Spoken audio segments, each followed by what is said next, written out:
आज की कहानी। रात का पिछला पहर था।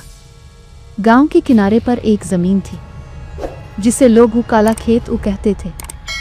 वहां ना हुआ चलती थी, ना कोई चिराग जलता, बस एक खौफ जो मिट्टी के नीचे सोता था।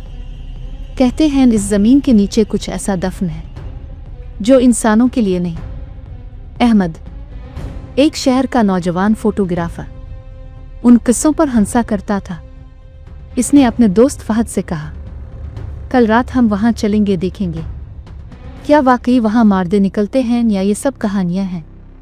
फहद ने घबरा कर कहा, पागल हो गए हो? पिछले महीने 2 चरवाहे गए थे, आज तक वापस नहीं आए। मगर अहमद नहीं माना। अगली रात दोनों निकले, टॉर्च, कैमरा और एक ड्रोन लेकर। चांद बादलों के पीछे छुपा हुआ था। दरख्तों की शाखें ऐसे हल रही थीं जैसे कोई साया उनमें सांस ले रहा हो। अहमद ने कैमरा उठाया, फ्लैश चमकी और कुछ दिखा। जमीन से बाहर निकले हुए इंसानी हाथ। फहद कांपने लगा। ये क्या है अहमद? ये हाथ हैं, कोई जोड़े। अहमद जमीन खोदने लगा और चंद लम्हों बाद पीछे हट गया। नीचे एक लाश थी, मगर उसकी आंखें खिली थीं और वो हल रही थी।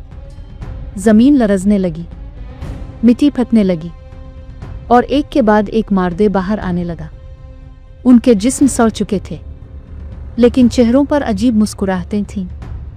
अहमद भागना चाहता था, मगर उसके पांव जमीन में धंस गए। मार्दे इसके गिर्द जमा होने लगे, सड़ती उंगलियां इसकी गर्दन के करीब पहुंचने लगी। फहद ने मोड़ कर देखा, अहमद गायब था, सिर्फ कैमरा जमीन पर पड़ा था। इसकी स्क्रीन पर एक तस्वीर, अहमद खुद जमीन से निकलता हुआ, वैसे ही जैसे बाकी मार्दे।